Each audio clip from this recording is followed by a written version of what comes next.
Ada yang bilang, hati manusia sekeras batu pun bisa luluh, kalau disentuh dengan tulus. Siapa sangka, seorang preman terminal yang ditakuti semua orang justru bisa menangis di tengah keramaian pasar, hanya karena sebuah teguran penuh kasih dari Kang Deddy Mulyadi.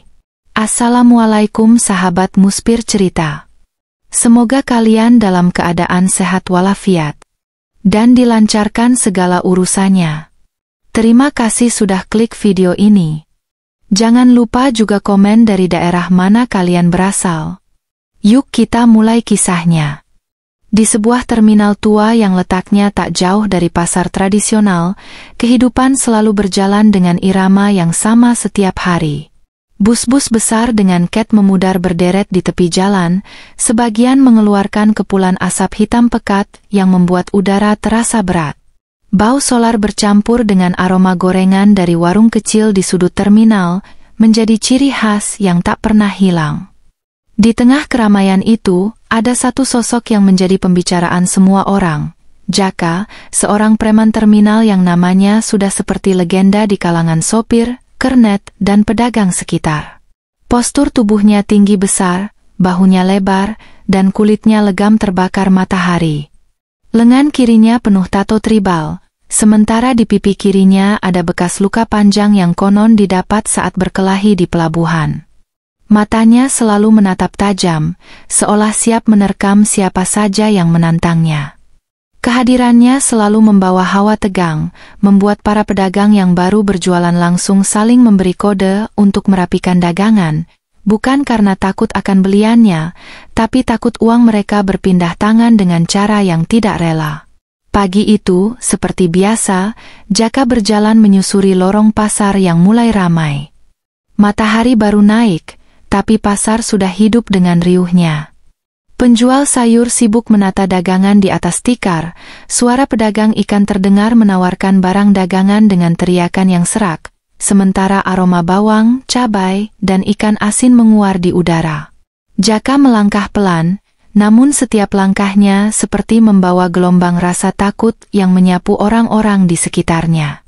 Tangannya sesekali merogoh kantong celana jeans yang lusuh, bukan untuk menghitung uang atau membeli kebutuhan, tapi untuk memastikan pisau lipat kecilnya tetap ada di sana, bukan untuk melukai, tapi sebagai alat menakut-nakuti.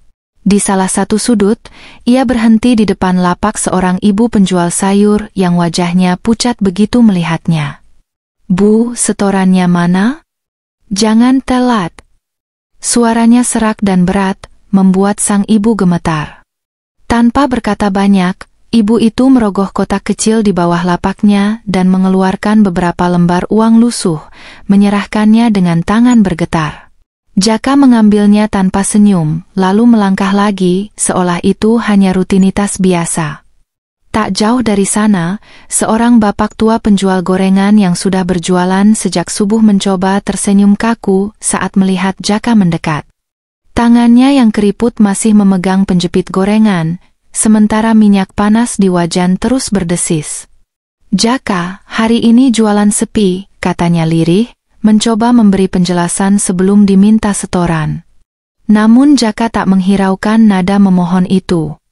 Ia menatap tajam, bibirnya terkatup rapat, lalu berkata dingin, "Pokoknya setor. Jangan banyak alasan." Wajah bapak itu menegang, lalu ia mengambil beberapa lembar uang dari kaleng kecil di sebelahnya. Uang itu jelas hasil dari pembeli pertama pagi itu, mungkin belum cukup untuk menutup modal, tapi tetap berpindah ke tangan Jaka. Bagi pedagang, melawan Jaka sama saja seperti menantang badai. Tidak ada yang mau mengambil risiko kehilangan lapak atau bahkan mengalami hal yang lebih buruk. Rasa pasrah, bercampur dengan sedikit benci yang tak terucap, memenuhi dada mereka setiap kali uang itu berpindah tangan. Namun, hari itu berbeda dari biasanya. Saat Jaka hendak melangkah menuju lapak berikutnya, suara ramah dan penuh energi terdengar dari arah pintu pasar. "Assalamualaikum, wah rame sekali di sini." Suara itu terdengar jelas meski bising pasar mendominasi. Beberapa kepala menoleh, dan ekspresi para pedagang langsung berubah, dari tegang menjadi hangat. Sosok berkemeja putih sederhana, dengan wajah penuh senyum dan tatapan bersahabat, memasuki pasar. Dia bukan pedagang, bukan pembeli, tapi seorang tokoh yang sudah dikenal banyak orang, Kang Deddy Mulyadi. Langkahnya santai, namun penuh wibawa. Tangannya terulur menyalami satu persatu pedagang yang ditemuinya, sambil menanyakan kabar dan sesekali bercanda. Aura positifnya seperti membawa angin sejuk yang mengusir udara tegang yang sebelumnya menyelimuti pasar. Pedagang yang tadi menunduk saat Jaka lewat, kini tersenyum lebar saat melihat Kang Deddy. Jaka, yang sedari tadi hanya fokus pada pekerjaannya, tiba-tiba merasa langkahnya terhenti. Matanya mengerling ke arah sumber suara, dan alisnya berkerut saat melihat Kang Deddy semakin mendekat. Ngapain dia ke sini? Gumamnya dalam hati. Ada rasa tak nyaman yang sulit dijelaskan, bukan takut, tapi semacam perasaan bahwa kehadiran Kang Deddy bisa mengganggu rutinitasnya. Kang Deddy, dengan senyum yang tak pernah pudar, berjalan melewati beberapa lapak hingga akhirnya pandangannya bertemu dengan mata Jaka. Ada jeda singkat. Orang-orang di sekitar yang menyadari pertemuan dua sosok ini langsung terdiam, menahan napas.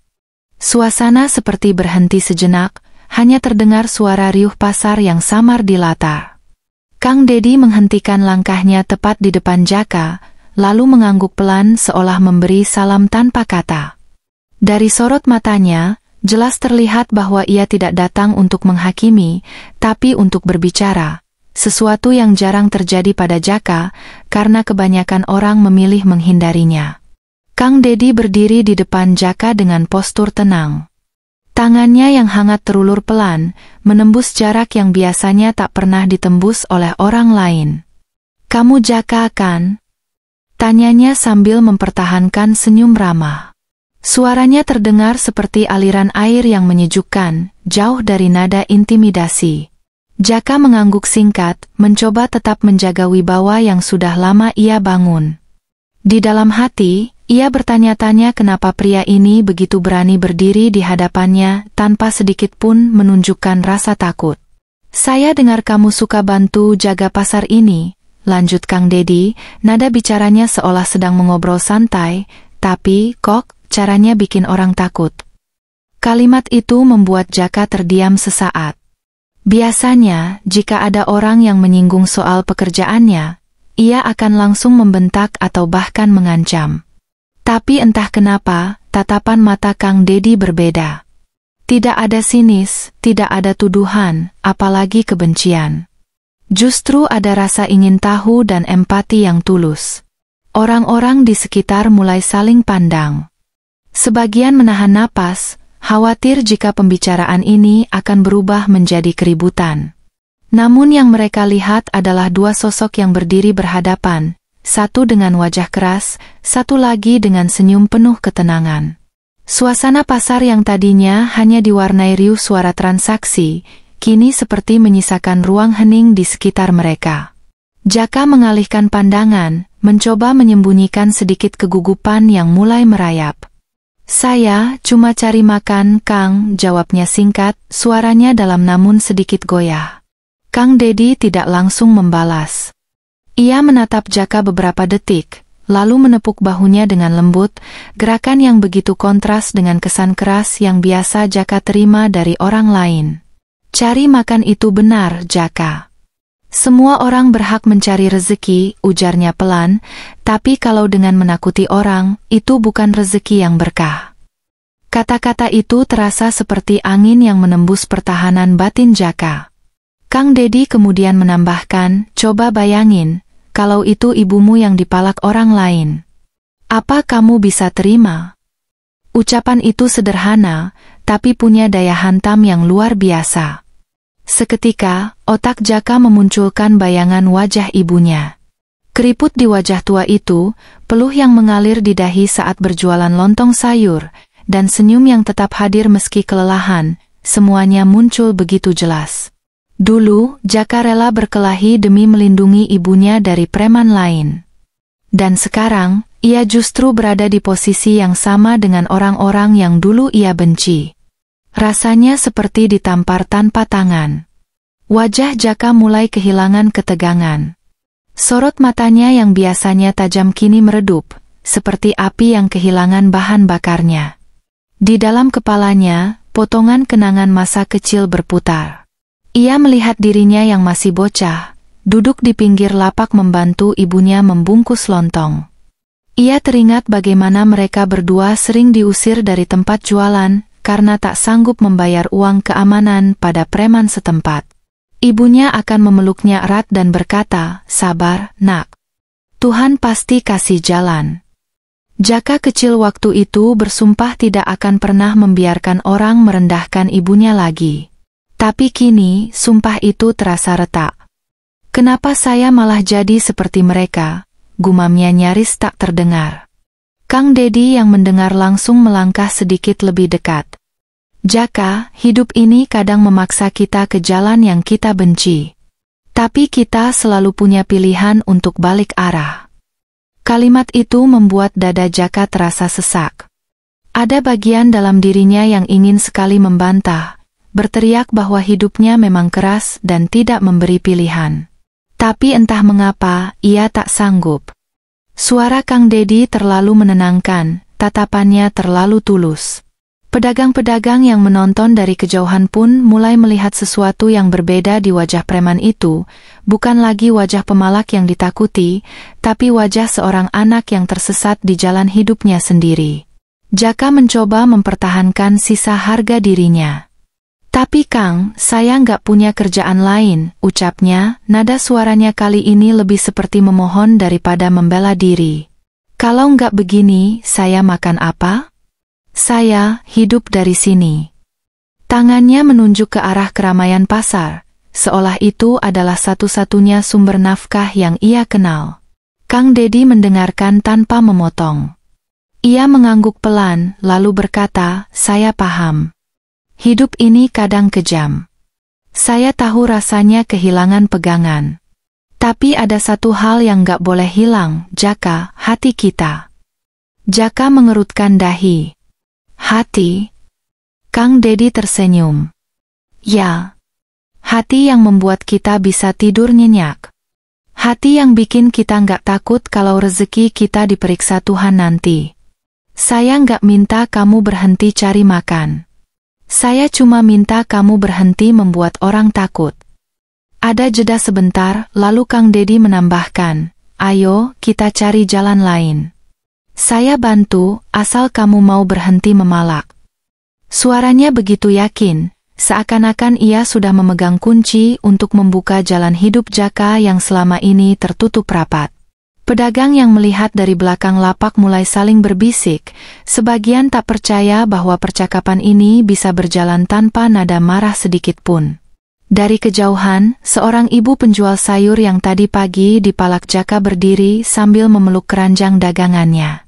Matanya berkaca-kaca, entah karena lega atau haru.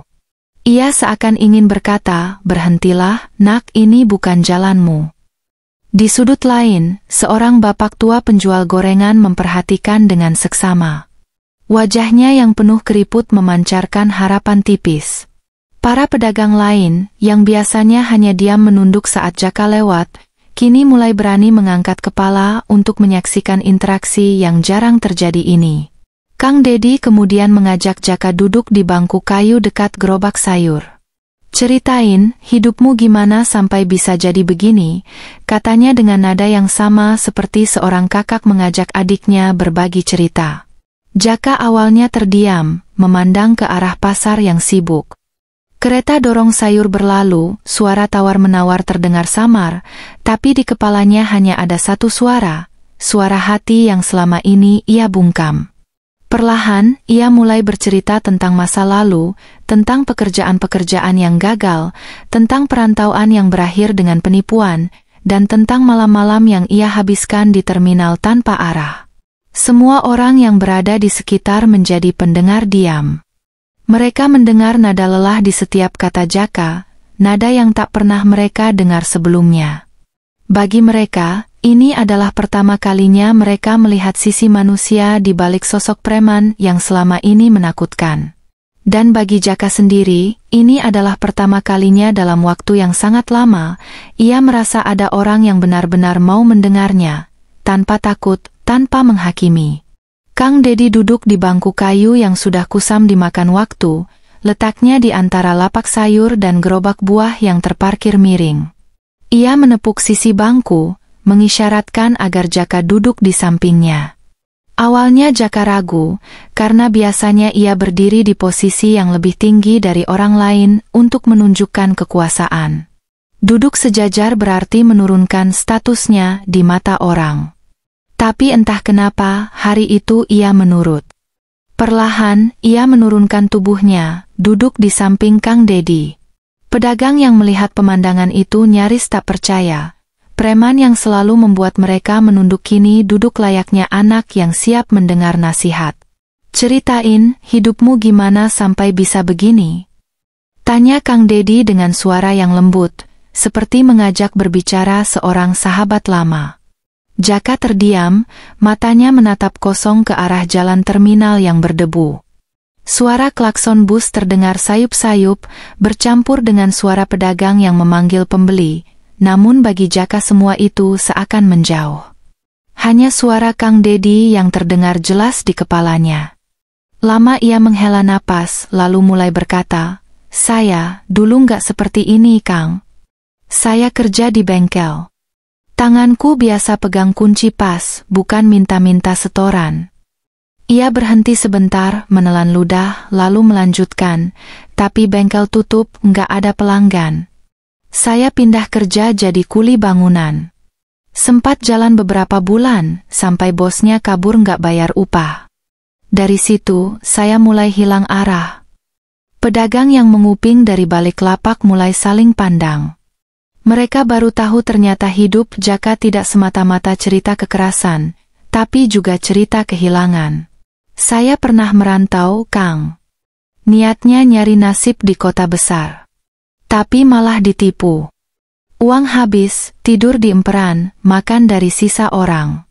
Lama-lama, saya mulai belajar dari orang-orang jalanan. Mereka bilang kalau mau bertahan, harus keras. Dan keras itu artinya bikin orang takut."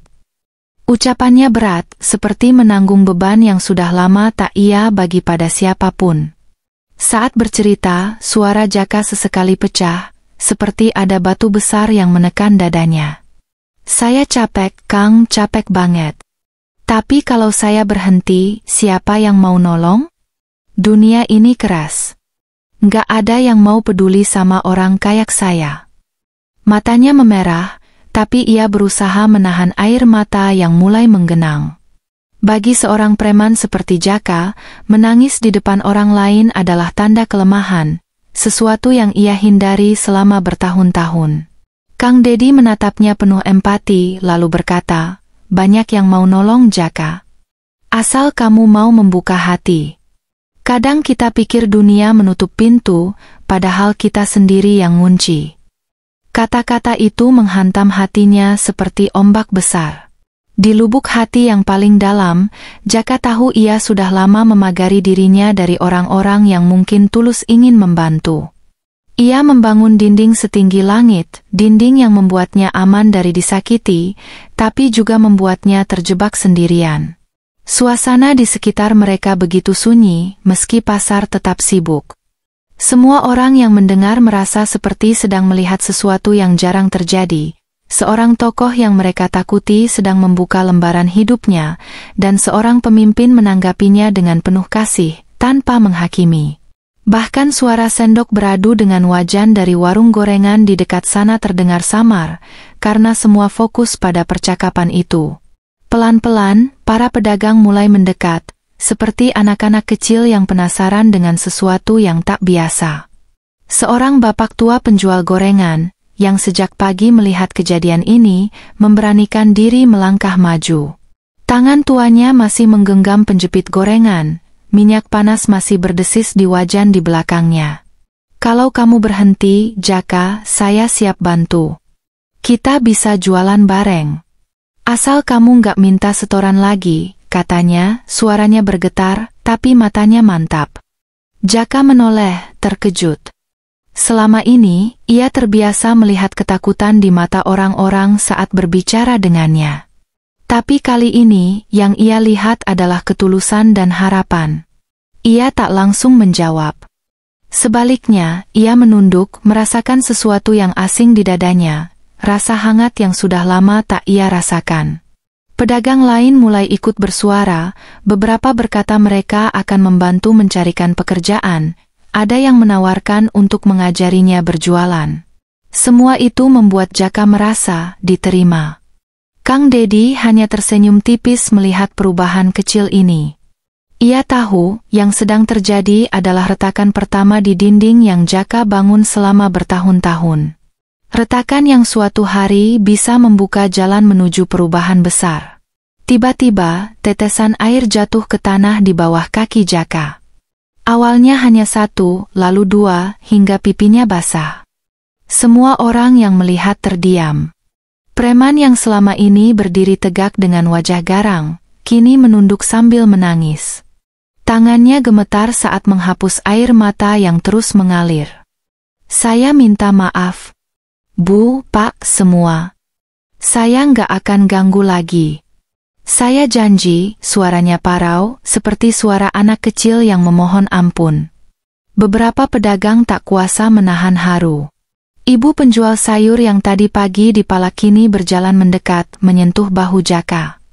"Nak, kalau kamu mau berubah, kami semua akan dukung. Nggak ada yang terlambat buat jadi orang baik." Sentuhan itu membuat tangis Jaka semakin pecah. Ia memeluk lututnya sebentar, mencoba mengatur napas, lalu mengangkat kepala dengan wajah yang sudah berantakan karena air mata. Momen itu menjadi titik balik. Orang-orang di pasar mulai melihat Jaka bukan lagi sebagai ancaman, tapi sebagai manusia yang sedang berjuang melawan dirinya sendiri. Mereka melihat ketulusan dalam kata-katanya, dan mereka percaya. Kang Dedi menepuk bahu Jaka sekali lagi, kali ini dengan tepukan yang penuh kebanggaan. "Itu baru laki-laki sejati. Berani berubah, bukan cuma berani berkelahi," ucapnya. Kalimat itu membuat beberapa pedagang tersenyum lebar, dan sebagian menitikkan air mata. Tepuk tangan spontan terdengar dari arah belakang, disusul sorakan kecil yang memberi dukungan. Suasana pasar yang sebelumnya penuh ketegangan kini berubah menjadi hangat, seperti keluarga besar yang baru saja berdamai setelah lama berselisih. Hari itu, Kang Dedi memutuskan untuk mengajak Jaka berkeliling pasar. Tapi bukan untuk memalak, melainkan untuk membantu. Mereka berjalan dari satu lapak ke lapak lain, mengangkat karung sayur, memindahkan kotak buah, bahkan membantu pedagang ikan membersihkan meja jualannya. Beberapa orang masih canggung, tapi senyum mulai bermunculan. Anak-anak yang biasanya lari ketakutan saat melihat Jaka, kini berani mendekat, bahkan ada yang menyodorkan tangan untuk bersalaman. Bagi Jaka, setiap langkah yang ia ambil siang itu seperti melangkah keluar dari penjara yang ia buat sendiri. Ia sadar, jalan di depan masih panjang. Tapi untuk pertama kalinya dalam waktu yang sangat lama, ia merasa punya alasan untuk melangkah ke arah yang berbeda. Hari itu menjadi hari yang berbeda di pasar terminal tersebut. Setelah percakapan yang menyentuh hati itu, Kang Dedi memutuskan untuk tidak berhenti hanya pada kata-kata. Ia mengajak Jaka berjalan menyusuri setiap sudut pasar, namun kali ini dengan tujuan yang benar-benar berbeda. "Ayo, kita bantu mereka. Rasain sendiri, kerja keras itu nggak bikin malu," kata Kang Dedi sambil tersenyum. Jaka menurut, meskipun awalnya langkahnya kaku. Mereka berhenti di lapak seorang bapak penjual cabai yang sedang kesulitan mengangkat karung berat dari motor tuanya. Tanpa banyak bicara, Jaka langsung turun tangan. Ia mengangkat karung itu dengan mudah, tapi kali ini bukan untuk menakut-nakuti, melainkan untuk menaruhnya di tempat dagangan. Bapak itu sempat terkejut, namun senyum kecil akhirnya muncul di wajahnya. "Terima kasih, Nak," ucapnya lirih. Perasaan aneh menggelitik hati Jaka. Tidak seperti biasanya ketika ia mendapat uang hasil memalak, kali ini ada rasa hangat yang membuat dadanya lapang. Perjalanan berlanjut. Di lapak ikan, Jaka membantu mengangkat ember berisi ikan segar, lalu membersihkan meja jualan dengan kain lap. Beberapa pedagang masih tampak ragu menyapanya, namun tatapan takut itu perlahan berubah menjadi rasa ingin tahu. Seorang anak kecil berlari-lari sambil membawa keranjang sayur ibunya, hampir tersandung. Refleks, Jaka meraih keranjang itu dan membantunya membawanya ke lapak. Anak itu menatapnya sambil tersenyum lebar. "Makasih, Om," kata bocah itu polos. Kata-kata sederhana itu menusuk Jaka, tak ada rasa takut di mata anak itu, hanya rasa syukur. Dan itu, entah kenapa, membuatnya ingin tersenyum tulus. Menjelang siang, setelah berkeliling cukup lama, Kang Dedi mengajak Jaka duduk kembali di sebuah warung kopi sederhana di ujung pasar. Aroma kopi hitam pekat menyambut mereka. Pemilik warung, seorang ibu berusia setengah baya, langsung menyajikan 2 gelas kopi tanpa diminta. "Saya traktir hari ini," katanya, seolah ingin memberi isyarat bahwa ini adalah bentuk penerimaan. Kang Dedi mengeluarkan sebuah amplop dari tasnya, lalu mendorongnya ke arah Jaka. "Ini modal kecil. Nggak banyak, tapi cukup buat mulai usaha. Saya nggak kasih syarat apa-apa, cuma satu, jangan balik lagi ke cara lama." Jaka menatap amplop itu lama sekali. Tangannya gemetar saat menyentuhnya, seakan takut itu hanya mimpi yang akan hilang begitu ia kedipkan mata. "Kang, saya nggak tahu harus bilang apa," ucapnya dengan suara serak. Kang Dedi menatapnya dengan tatapan tegas tapi penuh kasih. "Bilang saja kamu mau berubah. Itu sudah cukup." Jaka membuka amplop itu, melihat beberapa lembar uang di dalamnya. Jumlahnya mungkin tidak besar bagi sebagian orang, tapi bagi Jaka, itu adalah simbol kepercayaan, sesuatu yang sudah lama tak ia dapatkan. "Saya janji, Kang," katanya mantap, "saya akan mulai hidup baru." Pedagang yang mendengar ucapan itu mulai bertepuk tangan pelan, seolah memberi restu. Di dalam hati, Jaka tahu jalan ini akan sulit, tapi untuk pertama kalinya ia punya alasan untuk mencoba. Sebelum Kang Dedi beranjak pergi, Jaka berdiri, lalu membungkuk sedikit. "Terima kasih, Kang, kalau bukan karena Kang, mungkin saya masih di sini memalak orang." Kang Dedi tersenyum dan menepuk bahunya. "Bukan karena saya, Jaka. Itu karena hatimu mau mendengar."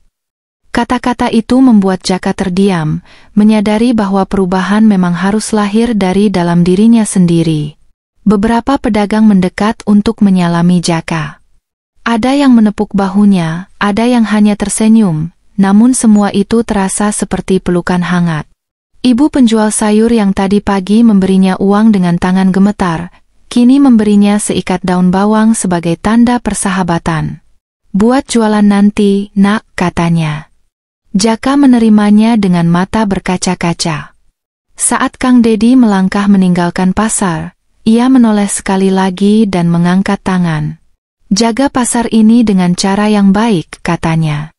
Jaka mengangguk, lalu membalas anggukan itu dengan senyum tulus, senyum yang belum pernah ia berikan pada siapapun di pasar itu sebelumnya.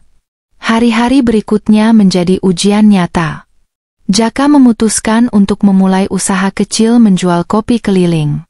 Dengan modal dari Kang Dedi, ia membeli termos, beberapa gelas plastik, dan persediaan kopi serta gula. Pagi-pagi sekali, ia sudah berada di pasar, bukan untuk menagih setoran, melainkan untuk menawarkan kopi hangat kepada para pedagang dan sopir angkot. "Kopi, Bang? Masih panas nih," suaranya kini terdengar ramah. Awalnya, beberapa pedagang masih menatapnya ragu. Namun perlahan, mereka mulai menerima. Ada yang membeli, ada yang diberi gratis saat dagangannya sepi. Bahkan, bapak tua penjual gorengan yang dulu sering ia pala kini rutin memesan segelas kopi setiap pagi, sambil mengobrol santai. Hubungan mereka berubah total, dari korban dan pemalak menjadi teman sejati. Jaka juga mulai terbiasa tersenyum. Ia menyadari bahwa senyum itu bukan tanda kelemahan, melainkan tanda keberanian untuk membuka diri. Bahkan anak-anak pasar kini sering memanggilnya Bang Jaka. Main bola, yuk. Meski ia tak selalu ikut bermain, sapaan itu membuatnya merasa menjadi bagian dari sesuatu yang lebih besar dari sekadar pasar. Ia menjadi bagian dari keluarga. Waktu berjalan, dan pasar itu pun berubah. Tidak lagi ada cerita tentang preman terminal yang menakutkan, melainkan kisah seorang mantan preman yang kini menjadi sahabat semua orang.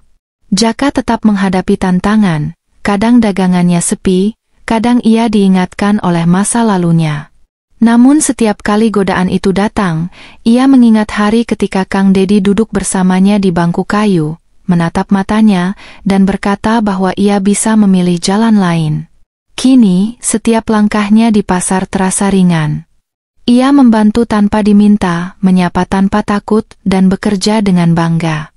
Ia tahu hidupnya belum sempurna, tapi ia juga tahu bahwa ia telah meninggalkan jejak baru, jejak yang penuh kebaikan. Pedagang-pedagang sering berkata pada pembeli baru, "Itu Jaka, dulu dia preman. Tapi sekarang, dia yang paling rajin nolongin orang di sini." Dan di setiap malam, saat ia menutup termos kopi dan menghitung penghasilannya, Jaka tersenyum sendiri. Bukan karena jumlah uang yang ia dapat, tapi karena ia tahu itu semua halal. Ia tak lagi tidur dengan rasa bersalah, melainkan dengan hati yang tenang. Sebab ia mengerti, teguran penuh kasih bisa mengubah jalan hidup seseorang, dan ia adalah buktinya.